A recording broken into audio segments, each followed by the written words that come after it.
On the subject of violence, I want to turn to Washington, D.C., where there have been even more violent crimes. It's not exactly a surprise ever, unfortunately, when this happens. We cover it here on the show on a pretty regular basis. Violent, serious crime plaguing our nation's capital city. Carjackings and murders, assaults, and beyond. Including, it's not just because D.C.'s actually been a dangerous, crime-riddled city for a long time, but it was often, most of the problem was confined to certain areas of the city.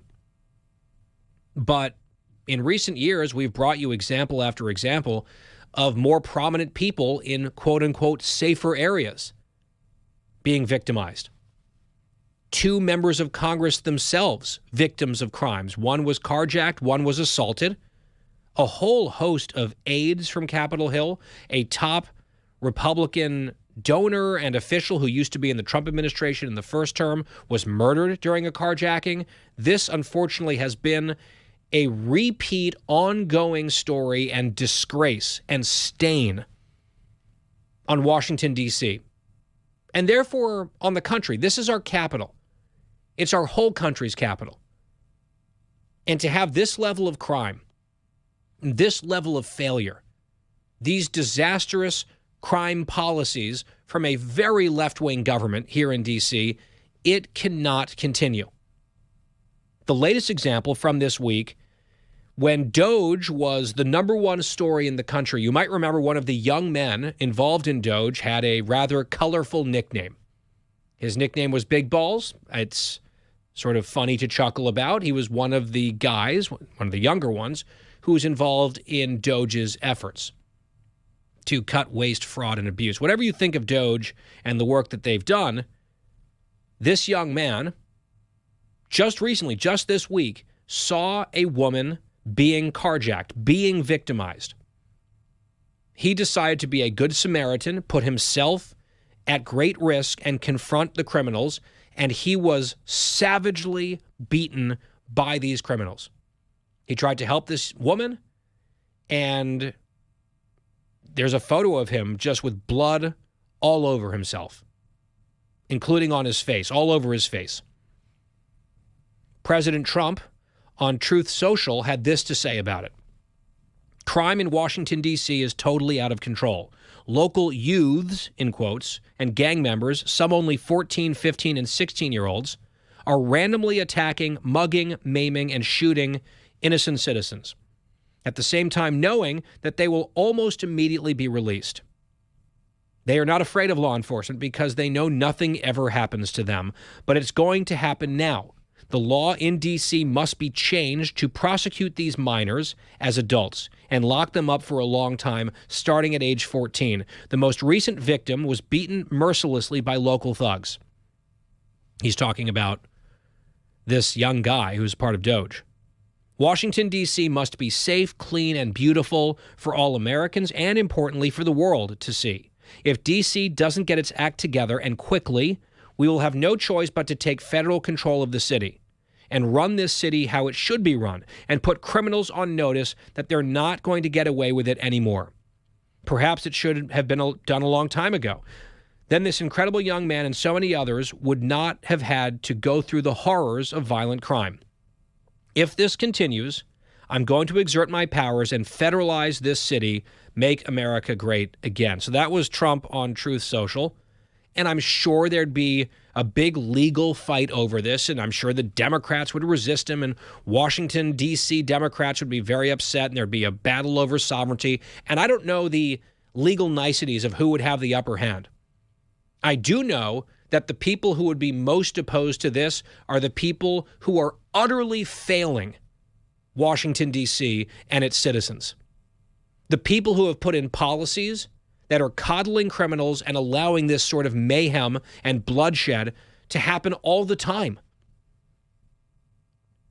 It's really, really frustrating. And I will tell you this.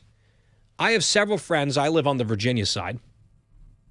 But I have many friends, of course, in Washington, D.C. who live in the district. And I've heard from a few of them, both personally and out on social media, responding to what Trump just said and what he threatened, basically, against the D.C. government. And these are not all a bunch of right-wingers. There aren't a lot of right-wingers who live in Washington, D.C., actually. A few of them are deeply disaffected and fed up liberal Democrats who have experienced crime almost literally in their front yards. And when I tell you that a lot of people, whether they will admit it or not, are very much open to this because they are so tired of the status quo, I think Trump would have a lot more support, not just across the country, because this does affect, I think, all Americans as a matter of national pride. Our capital city should not be like this.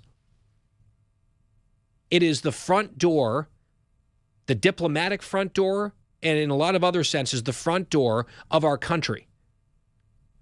And to have it descend into this kind of violent chaos this often is just unacceptable. And so to argue against Trump's position, I think, is to argue effectively on behalf of a failed and outrageous status quo. And as I was alluding to, several of my friends across the spectrum are like, you know what? A few of them, it's like, I can't believe I would ever be open to something like this, but kind of at the end of our rope here. That sentiment is not rare, I would say, at this point. It is growing. And I think Trump's revulsion and moral fury at what we see, and this was a member of his administration who got beaten up trying to save a woman from yet another carjacking, while the city council seems to be preoccupied with all sort of resistance and woke stuff and helping criminals. I mean, they've bent over backwards in recent years to do as much as they can to help the criminals of this city. And yes, when you have people in their teens feeling like they are completely untouchable, right? You have murderers who are sentenced to the maximum they can possibly get, these teenage killers, and often the gangs assign the dirty work to younger people because they know that the crimes would not result in significant long-term punishment because of these social justice and, various criminal justice programs and initiatives that they've implemented in Washington, D.C., and by the way, a lot of other cities as well around the country. Like, okay, well, I don't want to go to jail for my whole life, so let's have the teenagers go do it. Then they murder people in cold blood while they're like stealing their cell phone, and they get thrown behind bars for like 3 or 4 years, maybe, maximum. Because right now, that's the most they can do, and I think that does need to change. How it changes, I'm not sure. But I wouldn't take this as an idle threat necessarily from President Trump. Here's what he said. He was asked about this yesterday, and he wanted clearly to talk about it at the White House. Cut 16. By the way, I have to say that somebody from DOGE was very badly hurt last night. You saw that. A young man who was beat up by a bunch of thugs in D.C. And either they're going to straighten their act out in the terms of government and in terms of protection, or we're going to have to federalize and run it the way it's supposed to be run.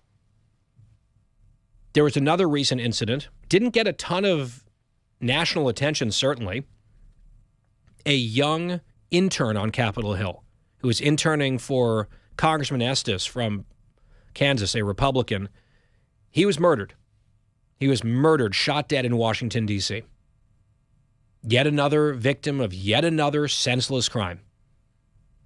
And the dead child's mother, so this guy was a very young man, a college student, his mother was talking about some of her grief and what's happening in D.C. This was an interview, because they're from Massachusetts. This was an interview from local CBS in Boston, cut 34.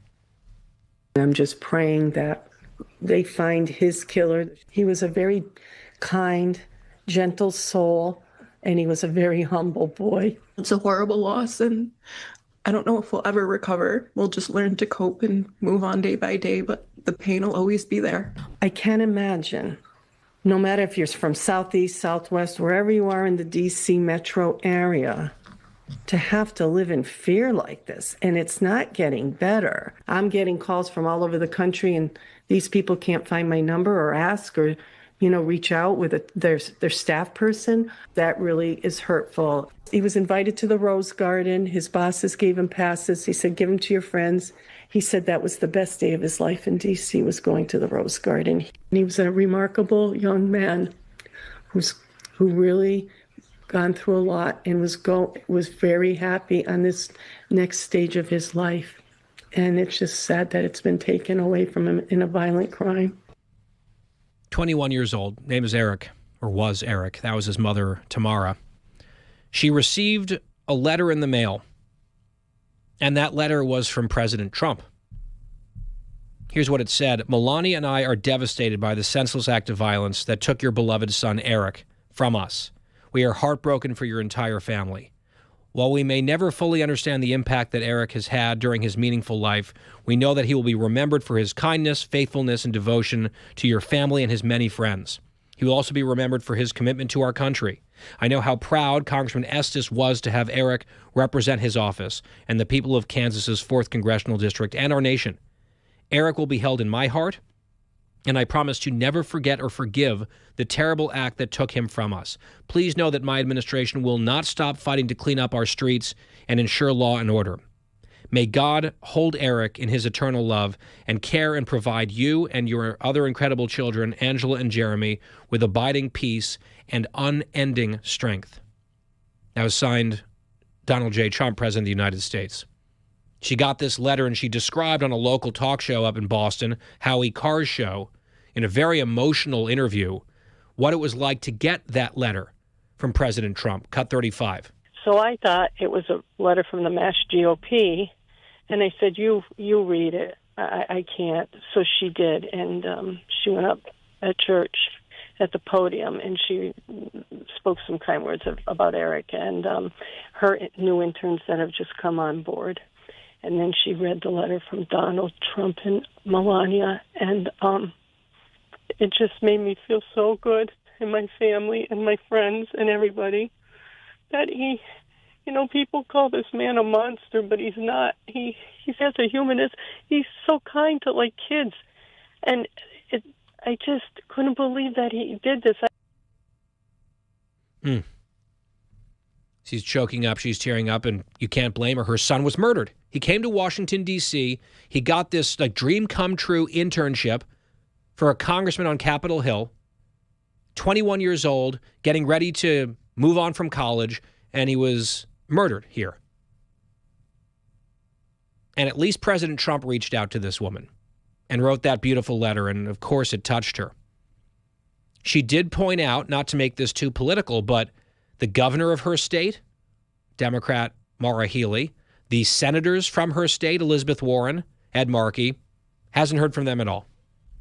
This was their constituent murdered in the capital city of the United States, working on Capitol Hill, and I guess those Massachusetts Democrats are busy with other things. Maura Healey's meeting with the runaway Texas Democrats on redistricting. Elizabeth Warren is out in New York boosting a pro-criminal, anti-cop communist running for mayor. President Trump wrote the letter to the grieving family and that mother. Something has to change in Washington, D.C. And according to the president, he might take matters into his own hands if the locals who are in charge of this city cannot get it together, because they have been unwilling to get it together. In fact, they've done the opposite now for years.